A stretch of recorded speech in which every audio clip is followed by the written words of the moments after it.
এই শোনো না, আমাদের অন্ধবিশ্বাস চ্যানেলটি যারা এখনো সাবস্ক্রাইব করেননি, প্লিজ সাবস্ক্রাইব করে দাও। আর অল্প কিছু সাবস্ক্রাইবার হলে 1 লক্ষ পরিবার হবে। সবাই প্লিজ সাবস্ক্রাইব এবং বেশি বেশি শেয়ার করে দাও প্লিজ। আশিক স্টাইল। এবার আর উত্তরের অপেক্ষা করল না। রেইনকোটটা দুজনের মাথায় টেনে নিয়ে দুজনেরই মুখ ঢেকে নিল। আঁকড়ে নিল প্রত্যাশার ঠোঁট দুটো। প্রথমে অল্প অল্প করে চুমু খেলেও ক্রমে প্রত্যাশার ঠোঁটে তার ঠোঁটের তাণ্ডব বাড়ল। বহুদিনের অপেক্ষায় তৃষ্ণার্ত প্রত্যাশার প্রেমিক পুরুষ ক্রমে নিজের উন্মাদনা প্রকাশ করছিল তার ঠোঁট জুড়ে। তনুর হাত আস্তে আস্তে প্রত্যাশার কোমর বেয়ে উঠে যাচ্ছিল ঘাড়ের দিকে। ঘাড়ের কাছে হাত আসতে সে প্রত্যাশার একেবারে নিজের সাথে মিশিয়ে নিল। তার উন্মাদনা যেন আরও একটু বাড়ল। কামড়ে ধরল প্রত্যাশার ঠোঁট। ব্যথায় প্রত্যাশার চোখ বন্ধ করে নিল। চোখের কার্নিশ পেয়ে জল গড়িয়ে পড়ল, যে জল মিশে যাচ্ছিল বৃষ্টির ফোঁটার সাথে। প্রত্যাশা যেন দম আটকে আসছিল, ঠোঁটে ব্যথা পাচ্ছিল বেজায়। তবুও সে তনুকে আটকালো না। কোনো এক অদৃশ্য ভালো লাগা তখন তার সমগ্র তনু মন জুড়ে খেলা করছিল। প্রায় 5 মিনিট পর তনু ছেড়ে দাঁড়ালো প্রত্যাশাকে। সময়টা 5 মিনিট হলেও তাদের নিকট মনে হলো তারা যেন অনন্তকাল এভাবেই ছিল। দুজনেই হাঁপিয়ে উঠেছিল, কপালে কপাল থেকে দুজনেই জোরে জোরে শ্বাস ফেলতে লাগলো। খানিকক্ষণ সেভাবে থেকে তরুণা নিজেকে স্বাভাবিক করলো, সোজা হয়ে দাঁড়ালো। প্রত্যাশার চোখ দুটো তখনও বন্ধ, সে শুধুই শ্বাস ফেলছে। তরুণ ওর মুখের দিকে তাকিয়ে আলতো হাসলো। প্রত্যাশার তীর তীর করে কাঁপতে থাকা ঠোঁটে আঙুল দিয়ে স্লাইড করতে করতে বলে, এবার চোখ খোলো বউ সোনা। প্রত্যাশা চোখ মেলে চাইল। তরুণের দিকে তাকিয়ে দেখলো তার মুখে হাসি। প্রত্যাশা আর চোখে চোখ রাখতে পারল না, লজ্জায় আড়ষ্ট হয়ে এলো। হঠাৎ করে ঠান্ডা লাগতে শুরু করলো ভীষণ। এদিক ওদিক এলোমেলো দৃষ্টি ফেলতে লাগলো। দেখলো মাথার উপর রেইনকোটটা এখনো সেভাবেই ধরে রাখা। প্রত্যাশার মনে পড়লো তরুণা তখন কি বলেছিল। আশিকি স্টাইল বলতে তাহলে এটা কেই বোঝাচ্ছিল? আশিকি 2 মুভিতে বৃষ্টির মাঝে কোট মাথায় দিয়ে রাহুল আর আরোহীর কিস করার সেই দৃশ্যটা। প্রত্যাশা আরো লজ্জা পেল। তখনই তরুণা বলল, প্রত্যাশা ওর প্রশ্নের উত্তর দিল না। সে নিচু কণ্ঠে বলল, আপনি রাহুলের থেকেও খারাপ। তাই বুঝি? আমি তো রাহুল নই, আমি তূর্ণ। আর আমার প্রত্যাশার জন্য আমি আরো খারাপ হব। Just wait. এবার যাই। অবশ্যই। এবার লক্ষ্মী মেয়ের মতো ঘরে গিয়ে চেঞ্জ করে ঘুম দিবে। আপনি কাল আসবেন তো? আমার উপর ভরসা আছে? হুম। ভরসা রাখো, আমি আসবো। ওয়াদা? পাক্কা ওয়াদা। প্রত্যাশা এবার চলে আসলো। সদর দরজার কাছে গিয়ে আবারও থমকে দাঁড়ালো। সেখানে দাঁড়িয়ে দাঁড়িয়ে ঝাপসা চোখে তরুণের চলে যাওয়া দেখলো। ভিজতে ভিজতেই যাচ্ছে সে। বৃষ্টির পানি গায়ে মেখে আস্তে আস্তে আধারে মিলিয়ে যাচ্ছে। সকালে নব উষা উঠেছে, ঝলমলিয়ে রোদ্দুর ছড়াচ্ছে। রোদ্দুরের এমন বহর দেখে মনে হচ্ছে না যে কাল রাতে এত ঝড় বৃষ্টি হয়েছে। কালকের গুমোট আবহাওয়া সকাল না হতে কেটে গিয়েছে। গোটা একদিন নিস্তব্ধ হয়ে থাকা বাড়িটা সকাল না হতে লোক সমাগমে পরিপূর্ণ হয়ে যায়। কাল রাতের ওই ঘটনার পর সারা রাত ঘুম হয়নি আর প্রত্যাশার। ফজরের নামাজের পর শুয়েছিল, তখনই চোখটা লেগে এসেছিল। ঘুম ভাঙে 8:30টার দিকে। হাত মুখ ধুয়ে বাইরে এসে দেখে সবাই বাড়িতে চলে এসেছে, ড্রয়িং রুমে বসে আছে। আরও লোকজনও আছে। প্রত্যাশা জানতে পারে তারা বাবুর্চি। বাইরে রান্নার আয়োজন চলছে, বড় বড় থলিতে করে বাজার এসেছে। প্রত্যাশা প্রথমে বুঝতে পারছিল না হঠাৎ এত আয়োজন কিসের। তখনই তার মনে পড়ল আজ 9 ফাল্গুন, দাদা ভাইয়ের মৃত্যুবার্ষিকী। প্রতি বছর এই দিনে দুস্থ মানুষদের আর এতিমখানার বাচ্চাদের খেতে দেওয়া হয়, সাথে নতুন পোশাকও দেওয়া হয়। আত্মীয় স্বজনরাও এদিনে বাড়িতে আসে, সেজন্যই এত আয়োজন। প্রত্যাশা ত্রিধার থেকে জানতে পারলো আজ মায়ের বাপের বাড়ির লোকও সব আসবে, সেজন্য বাড়তি আয়োজন করা হচ্ছে। বাড়িতে বাড়তি কাজ দেখে প্রত্যাশা 2 হাতে কাজ করছে। কাজটা রান্নার। এই কাজটা সে ভালোই পারে। সে আর ত্রিধা মিলে রান্না করছিল। কাল বাড়িতে থাকতে কোনো সমস্যা হয়েছিল কিনা, এদিকে ঝড় বৃষ্টি কেমন হয়েছিল, সেসবই প্রত্যাশাকে জিজ্ঞেস করছিল ত্রিধা। দুজনে মিলে গল্প করতে করতে রান্না বেশ ভালোই করছিল। তুফরা বেগম আর রিনা বেগম দুজনে 2টা টুলে বসে কে কে আসবেন সে লিস্ট করছিল। মিনু ছিল ওদের সাথে। কথা প্রসঙ্গে মিনু প্রত্যাশাকে জিজ্ঞেস করে, বড় আব্বা কাজে যে ছেলেটা সহ্য করে সাহায্য করে ও কাল রাতে তোমার ঘরে কি করতে এসেছিল বৌমনি? মিনুর প্রশ্নে হাঁক চুকে যায় প্রত্যাশা। সে কিছু বলার আগে ত্রিধা জিজ্ঞেস করে, কোন ছেলেটা এসেছিল? ওই যে নতুন ছেলেটা মাঝে মাঝে এই বাড়িতে আসে বড় আব্বার সাথে। নওশাদের কথা বলছি?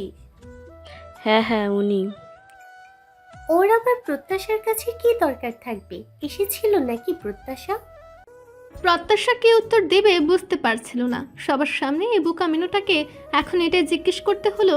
প্রত্যাশা আর চোখে খেয়াল করলো মার কাকিয়াও তার দিকে তাকিয়ে আছে এখন। সে কিঞ্চিত সময় নিল উত্তর দিতে। বলল, আমি যে দেখলাম ও তোমার ঘরের দিকে গেল। কি জানি, আমি তো দেখিনি। আমি তো দেখিনি। আমার ঘরে কাল তোমার মা ছাড়া আর কেউ যায়নি। আমি তো দরজা আটকে বসেছিলাম। আর তোমার মা খাবার আর ঔষধ দিয়ে আসার পর খেয়ে শুয়ে পড়েছিলাম। সত্যি সত্যি এসেছিল নাকি? বলেন তফুরা বেগম। মিনু তার কথার সত্যতা প্রমাণ করার জন্য জোর দিয়ে বলল, হ্যাঁ বড় মা, আমি ঠিকই দেখেছি। আমি পোস্টও দেখলাম। কেউ একজন বৃষ্টির পোশাক পরে সিঁড়ি বেয়ে উঠেছে। আমি ভয় পেয়ে গেছিলাম। একই বাড়িতে কারেন্ট নেই, জেনারেটর নষ্ট হয়ে গেছে, তার উপর আবার বাইরে ঝড় বৃষ্টি হচ্ছে। কেউ আবার চুরি ডাকাতি করতে এলো না তো?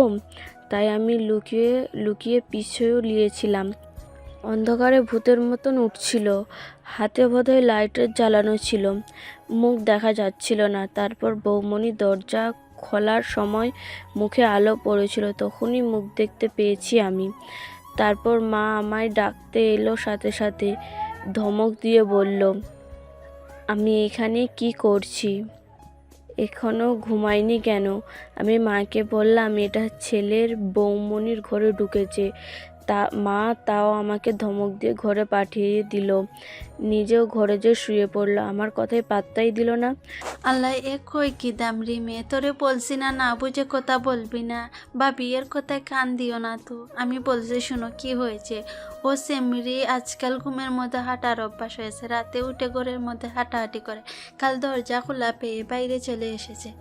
কি দেখেছে আল্লাহই জানে। আর এই ছেলে আসবে কি বা কিভাবে? কাল তোমার সাথে কথা হওয়ার পর আমি বৌমাকে খাবার দিতে এসেছিলাম। বৌমা বলল দারোয়ানকে বললে দিতে বাড়ির মধ্যে আর কেউ না যেন না ঢুকতে পারে। আমারে ও কালকে দরজা জানালা সব বন্ধ রাখতে। আমি এমনভাবে দরজা জানালা আটকাইয়া রাখছি যে ইঁদুরও ঢুকতে পারতো না। আর এই সেমরি নাকি আস্ত মানুষ দেখেছে। এরে নিয়ে যে আমি কি করব, জীবনে বিয়ে শাদি দিতে পারবো কিনা আল্লাহ মালুম। রাগে গজগজ করতে করতে কথাগুলো বলে মিনুর মা। তফুরা বলেন, ভাবছিলাম ঠিক হইয়া যাবে, তাই আর কিছু কইনি। এর কথায় কান দিও না তো ভাবি, বড় ভাইজান ডাকে তোমারে। তুহরা বেগম চলে যান। উনি যেতেই মিনুর মা কাজের বাহানায় মিনুকেও পাঠিয়ে দেন। সকলের অগোচরে প্রত্যাশাকে চোখের ইশারায় আশ্বস্ত করেন। ওনার চোখের ভাষা বুঝতে পেরে প্রত্যাশা বুঝলেও কাল রাতে ঘটনাটা হয়তো খালা কিছুটা জানে। প্রত্যাশা নিশ্চিন্তে শ্বাস ফেলল। হে যাত্রায় খালার জন্য বেঁচে গেল। এখন দুপুরের মধ্যভাগ। বাড়িটা এখন লোক সমাগমে পরিপূর্ণ। দুপুরের ভ্যাপসা গরমে অতিষ্ঠ হয়ে উঠেছে প্রত্যাশা। এদিকে একটা প্লেটে মাংস দিয়ে ভাত মেখে শুদ্ধর পেছনে ছুটে চলেছে সে। উদ্দেশ্য শুদ্ধকে মাখানো ভাতটুকু খাওয়ানো। তবে শুদ্ধ নাছর বান্দা, সে এভাবে ভাত খাবে না। সে খাবে সকলের সাথে। সকলের সাথে বলতে বাড়ির বাইরের বড় এরিয়ায় শামিয়ানা টাঙ্গিয়ে এখন খেতে দেওয়া হচ্ছে এতিমখানার বাচ্চাদের। এত বাচ্চাদের একসাথে খেতে দেখে সেও তাদের সাথে বসে খাবার বায়না করছে। তবে ত্রিধা বারণ করে দিয়েছে ওখানে যেন খাওয়ার শেষ হলে না নিয়ে যায়। ওখানে গিয়ে আর একটা দানা খাবে না সে, শুধুই নেচে কুদে বেড়াবে। তাই তাকে খাওয়াতে গিয়ে বেশ বেগ পোহাতে হচ্ছে প্রত্যাশাকে। তার উপর আজ পরেছে একটা শাড়ি, কালো রঙের কাতানের শাড়ি। প্রত্যাশা ভুলে গিয়েছিল কালো রঙে গরম বেশি লাগে, মনে থাকলে কখনো পরতো না। আবার নতুন করে শাড়ি চেঞ্জ করারও সময় পায়নি, তাই সেই শাড়ি পরেই জ্বলে মরতে হচ্ছে তাকে। এখন আবার শুদ্ধর পেছনে দৌড়াতে হচ্ছে। সব মিলিয়ে ঘেমে উঠেছে সে। সিঁড়ির কাছে দাঁড়িয়ে জোরে জোরে শ্বাস ফেলছে। শুদ্ধ দৌড়ে ড্রয়িং রুমে চলে গিয়েছে। ড্রয়িং রুম ভর্তি মেহমান, সব মহিলারা খাওয়া শেষে ওখানে গোল হয়ে বসে গল্পগুজব করছে ও তাদের মাঝে দাদুর কোলে গিয়ে বসে প্রত্যাশার দিকে ফিরে তার ফোকলা দাঁত বের করে হাসছে। প্রত্যাশা ওর কাজে অবাক হয়ে যায়, চোখ দিয়ে শাসায়, শুদ্ধ তা দেখে আরো হাসে। প্রত্যাশা মনে মনে বলে, ওরে বিচ্ছু, তোর দুষ্টুমি বের করছি আমি। তবে ওকে ওখানে গিয়ে নিয়ে আসার মতো আর এনার্জি হচ্ছে না প্রত্যাশার। পাশ দিয়ে পূর্ণ যাচ্ছিল, প্রত্যাশা ওকে দেখতেই পথ আটকায়, বলে, ভাইয়া শুদ্ধকে একটু এনে দাও না, ওকে খাওয়াচ্ছি আমি। ও দৌড়ে ওখানে গিয়ে বসেছে।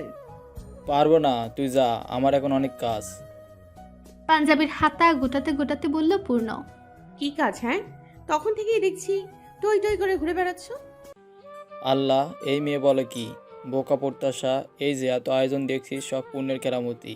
ভুলে গেলি বাড়িতে একমাত্র ছেলে আমি, কত কাজ আমার। একজন তো বিদেশ আর একজন তো নিরুদ্দেশ। নিরুদ্দেশ্যে বলতে তূর্ণকে বুঝেছে সেটা বুঝতে বিন্দু পরিমাণ ব্যাগ পোহাতে হলো না প্রত্যাশার। সাথে সাথে তার ঘুমিয়ে আমাবস্যার অন্ধকার নামলো। বিদ্যুৎ চমকের ন্যায় কাল রাতের কথা মনে পড়ল। কিভাবে একটু সময়ের জন্য কাল বৈশাখী ঝড়ের ন্যায় এসেছিল, আবার চলে গেল। সে তো বলেছিল আজ আসবে।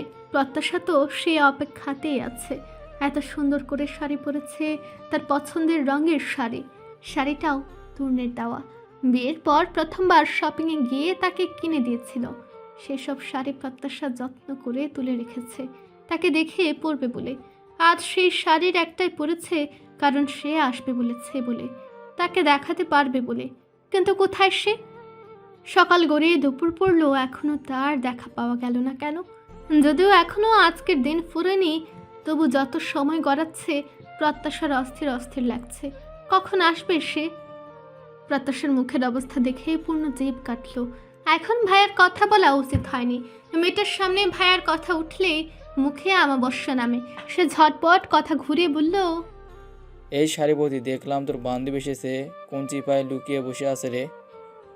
প্রত্যাশা সরু চোখে তাকালো, খুঁটা মেরে বলল, তোমার প্রেমিকা তুমিই জানো। আমি কিভাবে জানবো? কাজ করছিলাম না, তুই বল। একটু দেখা করে আসি, তাছাড়া সেই প্রথমবার শ্বশুর বাড়িতে এসেছি, একটু আদর আপ্যায়ন করতে হবে না? আমার বান্ধবী তোমার আদর আপ্যায়ন নেয়ার জন্য বসে নেই, তুমি যাও তো, শুদ্ধকে এনে দাও। আমিও তোর শুদ্ধকে এনে দেওয়ার জন্য বসে নেই, পারলে তুই আন গিয়ে। আর আমি তোর বান্ধবীকে খুঁজে নিচ্ছি, হিংসুটে কোথাকার। পূর্ণ রাগে গজগজ করতে করতে চলে গেল। প্রত্যাশা ওর দিকে ফিরে মুখ ভেঙে নিজে গেল শুদ্ধকে আনতে। একটু আগে বাড়ি ফিরেই আগে সুজা ঘরে ঢুকেছে আনাজ। বাইরে এত লোক সমাগম কানে বাজছে ভীষণ, সবকিছু অসহ্য ঠেকছে। ঘরে ঢুকে আলমারিতে তন্ন তন্ন করে কিছু একটা খুঁজছে। আলমারির সব জিনিস উলট পালট করে ফেলেছে। একে একে জামা কাপড়গুলো সব ছুঁড়ে ফেলছে মেঝেতে। ঘরে ঢুকতে ঘরে রেহেনা বেহাল দশা দেখে চমকে উঠে রিনা বেগম। অবাক নয়নে ঘরে প্রবেশ করতে করতে সুধান, এসব কি করছো? সব ছুঁড়ে ফেলছো কেন? উনি উদ্ভ্রান্তের ন্যায় ছুটে আসেন রিনা বেগমের নিকট। ওনার হাত ধরে আলমারির লকারের কাছে নিয়ে গিয়ে সুধান, এখানে কিছু ফাইল কাগজ ছিল, সেগুলো কোথায় সরিয়েছো? তোমার ফাইল কাগজ আমি কেন সরাবো? আর আমি কি জানতাম নাকি ওখানে তোমার কাগজপাতি আছে? আমি সিলেট যাওয়ার আগের দিন সব কিছু এখানে এনে রেখেছি, তাহলে এখন সেগুলো গেল কই? ভালো করে খুঁজে দেখো কোথায় রেখেছো। আমি তো আলমারিতে হাতই দিইনি এই 2 দিন। জামা কাপড় সব ওয়ার্ড্রোব থেকেই নিয়েছি। আর তাছাড়া লকারের চাবি তো তোমার কাছেই থাকে, তাহলে আমি খুলবো কিভাবে? আমি যখন আলমারি খুলেছি তখন লকার খোলা ছিল। কি বলছো? লকার খোলা থাকতে যাবে কেন? সেটা আমি কি জানি, ঘরে তো তুমি ছিলে। কাল কি করছিলে? কাল একটু তাড়াতাড়ি ঘুমিয়ে পড়েছিলাম আমি, মাইগ্রেনের ব্যথা জাগছিল তাই। উফ, ইউ ব্লাডি ফুল। রিনা বেগমও চিন্তায় পড়ে যান। চিন্তিত কণ্ঠে সুধান, কাগজগুলি কি খুবই গুরুত্বপূর্ণ? আমার 16 বছরের পরিশ্রমের ফল তুমি নিজেও বুঝতে পারছো না কাগজগুলো আমার কাছে কতটা গুরুত্বপূর্ণ। আচ্ছা শান্ত হও তুমি। অন্য কোথাও রেখেছিলে কিনা মনে করো। বাজে বকো না তো, অন্য কোথাও রাখতে যাব কেন? ঠিক আছে, আমি একবার খুঁজে দেখি। কাল রাতে বাড়িতে কে কে ছিল? বাড়ির ভেতরে আমি, প্রত্যাশা, মিনু আর মিনুর মা ছিলাম। বাইরের টেক কেয়ার আর দারোয়ান। প্রত্যাশা এসেছিল নাকি এ ঘরে? কলেজ থেকে এসে আর ঘর থেকে বেরোয়নি, এ ঘরে কি আসবে কিভাবে? মিনু বা মিনুর মা? না না, না বলে একটু থামেন তিনি, কিছু মনে পড়ার ভঙ্গিতেই বলেন, শোনো, আজ রান্নাঘরে মিনু বলছিল নওশাদ নাকি এসেছিল রাতে, তবে মিনুর মা বলছিল নাকি ভুল দেখেছে। নওশাদ? হ্যাঁ, বলছিল প্রত্যাশার ঘরে নাকি ঢুকতে দেখেছে। কি বলছো? সত্যি সত্যি এসেছিল নাকি? মিনু বলছিল ও নাকি দেখেছে, কিন্তু ওর মা বলছে ও নাকি ঘুমের ঘরে হাঁটে, তাই সব ভুলভাল বলছে। ঘুমের ঘরে ও কাউকেই দেখলো না, ওই নওশাদকেই দেখলো। আমিও তাই ভাবছি। আচ্ছা, তুমি কি নওশাদকে সন্দেহ করছো কোনোভাবে? নওশাদ আজ এসেছে এখানে? না। ঠিক আছে, নিচে চলো তো, মিনুর সাথে একটু কথা বলি। ঠিক আছে, চলো। রিনা বেগম আগেই ঘর থেকে বেরিয়ে পড়েন। আনাজের ঠোঁটের কোণে ফুটে উঠে সূক্ষ্ম এক বাঁকা হাসির রেশ। ঠিক এই কাজটাই করারই অপেক্ষা করছিলেন তিনি। ওই রেজা জানোয়ারটা এইভাবে তাকে ধোঁকা দেবে সেটা তিনি আগেই বুঝে পাননি।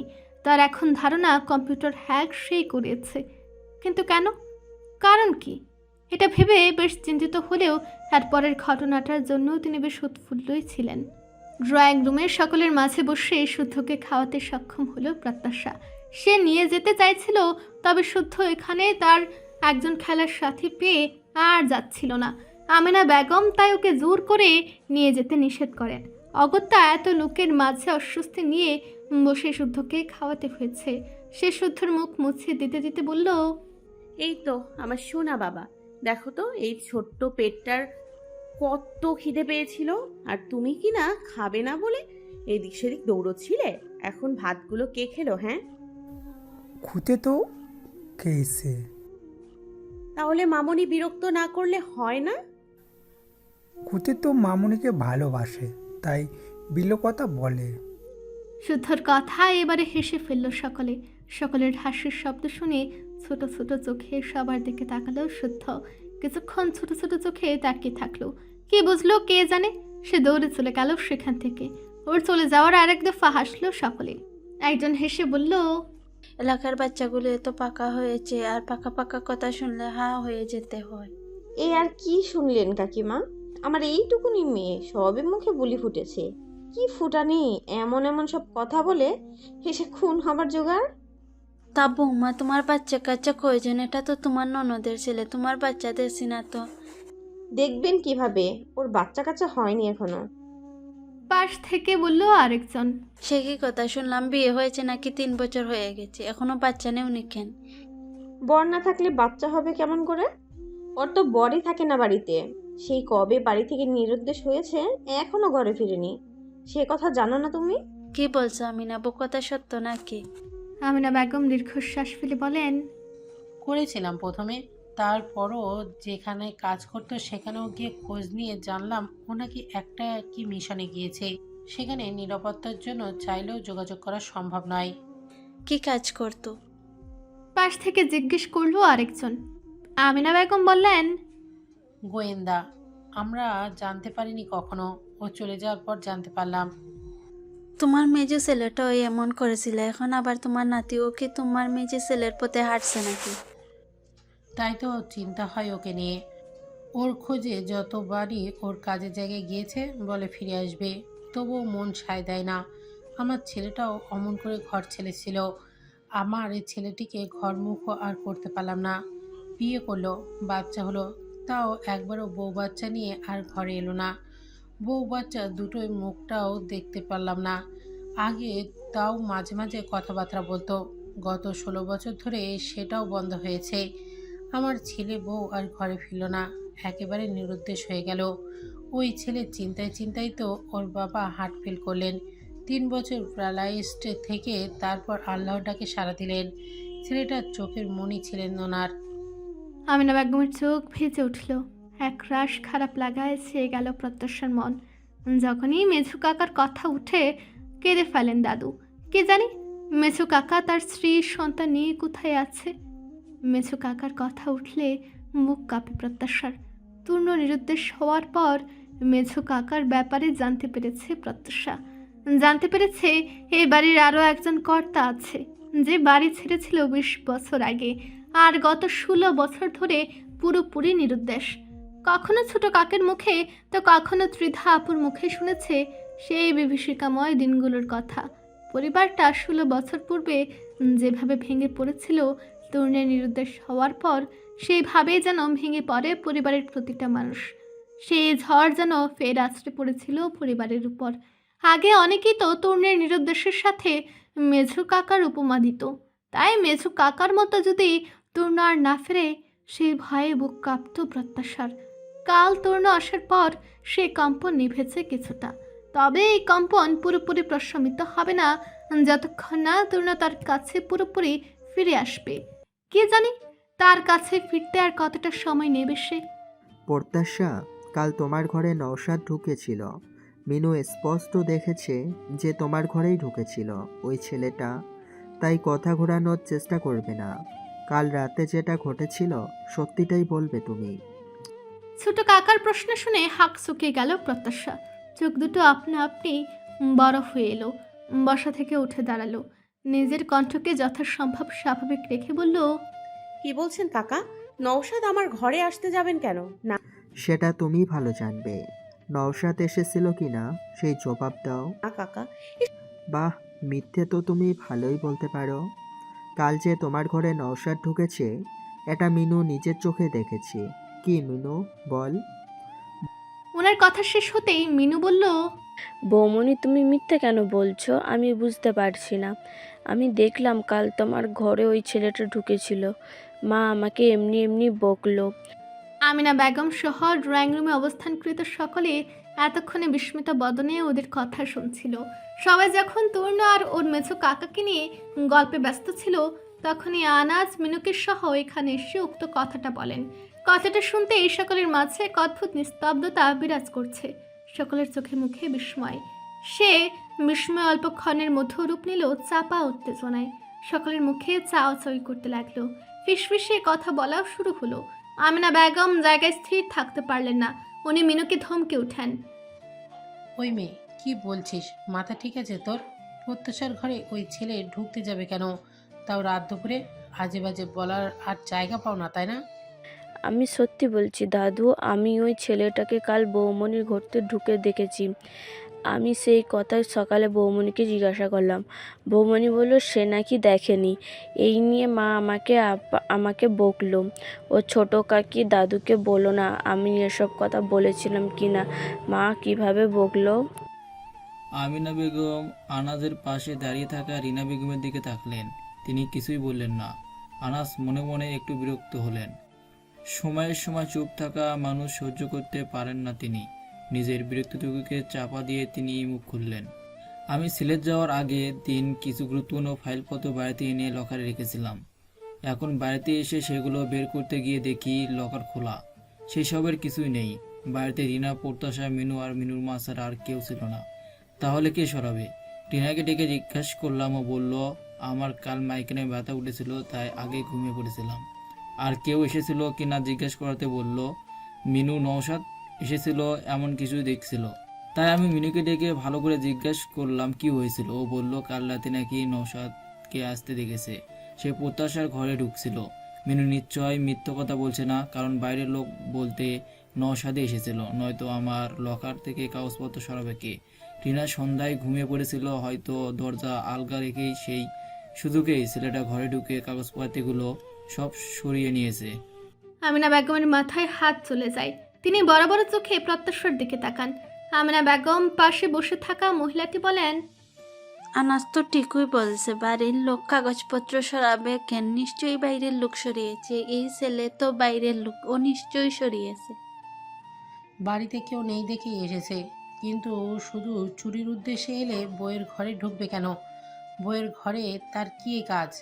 বউয়ের ঘরে ঢুকেছে এ কথা তো বৌমা স্বীকার করছে না।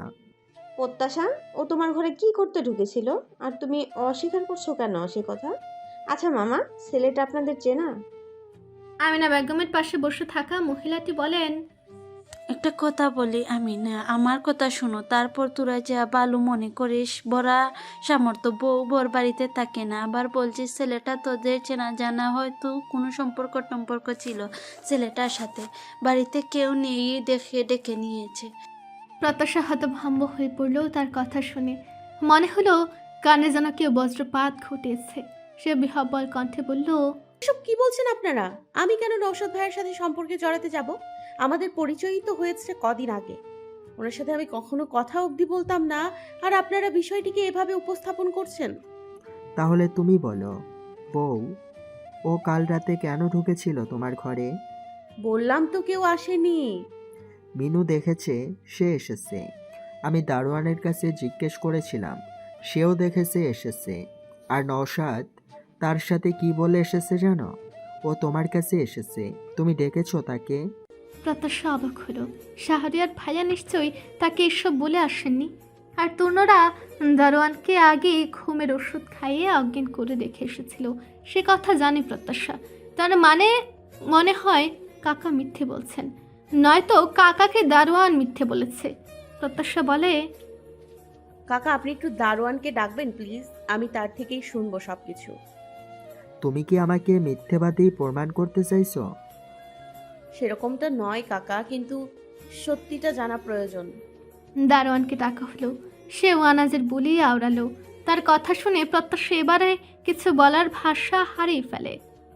ফাঁকা বাড়িতে রাতের বেলা যুবতী বউয়ের ঘরে একজন পরপুরুষ আসবে, এটা কেউই ভালো চোখে দেখবে না, সেটাই স্বাভাবিক। তার উপর সে বউয়ের স্বামী বাড়িতে নেই, স্বামী না থাকার সুবাদে কোনো সম্পর্কে জড়াতে দ্বিধা করবে না। এ নিয়ে সকলের গলার স্বর আস্তে আস্তে বাড়ছে। চুরির ব্যাপারটাকে ছাপিয়ে প্রত্যাশার কারোর সাথে সম্পর্ক থাকার ব্যাপারটা প্রাধান্য পাচ্ছে। সকলের কটু কথা শুনে রাগে আমিনা বেগমের শরীর থর থর করে কাঁপছে। তিনি আগুন চোখে প্রত্যাশার দিকে স্থির চেয়ে আছেন। এদিকে প্রত্যাশা পড়েছে বিপাকে। ঘটনাটা যে এভাবে ঘুরে যাবে সেটা বুঝতে পারেনি প্রত্যাশা। এসব কটু কথা শুনে তার কান গরম হয়ে আসছে। মনে হচ্ছে কানের মধ্যে কেউ তপ্ত গরল ঢেলে দিয়েছে। সে কি করবে এখন? এখন মিথ্যে বললে কেউ বিশ্বাস করবে না, সত্য বললে আরো ভুল বুঝবে। নওশাদ রূপী শাহরিয়ার ভাইয়া তো তার ঘরে এসেছিল, তার সাথে আরো একজন এসেছিল, সেটা দেখেনি মিনু, শুধু শাহরিয়ার ভাইয়াকেই দেখেছে। তবে সে এখন তরুণের কথা বলতে পারছে না। তরুণ নিষেধ করেছিল সে আসর আগ অবধি যেন এই কথা কেউ জানতে না পারে। এখন কোনো পথই তো খোলা নেই। প্রত্যাশার স্বাক্ষর করাতে পড়ার মতো অবস্থা হয়। যেদিকে যাবে সেদিকে বিপদ। প্রত্যাশা শুধু এখন মনে প্রাণে তরুণকে ডাকছে। এই সময় তরুণকে তার ভীষণ প্রয়োজন, নয়তো এত লোকের মাঝে প্রত্যাশার যে বেজ্জতি হচ্ছে সেটা সহ্য করতে পারছে না প্রত্যাশা। আমিনা বেগম রাগে কাঁপতে কাঁপতে ধপ করে সোফায় বসে পড়েন। মিনুকে কঠিন কণ্ঠে বলেন, ওর শ্বশুর শাশুড়ি আর ননদকে ডেকে আন, ওর যা বলার ওদের সামনে বলবে। কথাটা বলার সাথে সাথে মিনু দৌড়ে চলে যায়। প্রত্যাশার দু চোখে জলে ভরে ওঠে। কাল তাহলে এর জন্যই তরুণ তাকে সাবধান করতে এসেছিল, বলেছিল যে যাই হয়ে যাক না কেন সে যেন শক্ত থাকে। প্রত্যাশা তরুণের কথা মনে করে নিজেকে শক্ত রাখার চেষ্টা করছে। তবে সকলের ফিসফিসিয়ে বলা কটু কথাগুলো যখন কানে যাচ্ছে মাটির সাথে মিশে যেতে মন চাইছে। প্রত্যাশা জানে যে তরুণ আসবে, যেসব কাদা তার গায়ে ছিটানো হচ্ছে তরুণ সেসব পরিষ্কার করে দিবে। তবু এখন এসব সহ্য করা যে ভীষণ কঠিন। সে কখন আসবে? মিনু যাওয়ার অল্পক্ষণের মধ্যেই আফাজ, তহুরা, ত্রিধা, মিনুর মা সকলে সেখানে এসে উপস্থিত হয়। পূর্ণ আর রেখা গল্প করছিল। এ কথা তাদের কানে পৌঁছাতেই তারাও ছুটে এসেছে। সেখানে সকলের কথা শুনে পরিস্থিতি আন্দাজ করতে ব্যাগ পোহাতে হয়নি কারোর। তবু একজন মহিলা নিজ দায়িত্বে সকল ঘটনার বিশদ বর্ণনা দেন। বলা বাহুল্য, কিছু বর্ণনা তিনি নিজের ভাষাতেই বানিয়েছেন এবং বাড়তি কিছু অপ্রাসঙ্গিক কথা বলেছেন।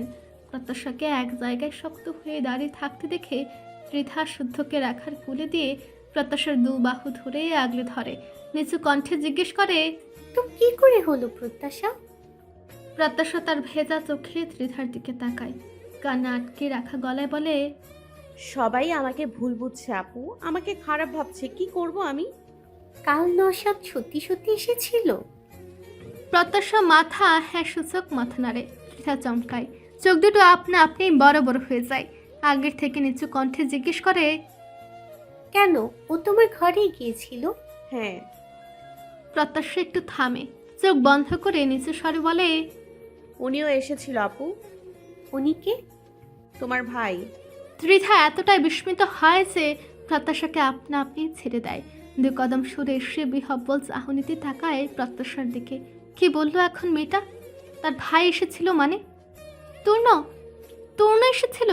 সে আবারও প্রত্যাশার থেকে দূরত্ব মিটিয়ে নিয়ে জিজ্ঞেস করলো, নিয়মিত ভালোবাসার গল্প শুনতে এবং পড়তে আমাদের অন্ধবিশ্বাস চ্যানেলটি সাবস্ক্রাইব করে পাশে থাকা বেল আইকনটি ক্লিক করুন।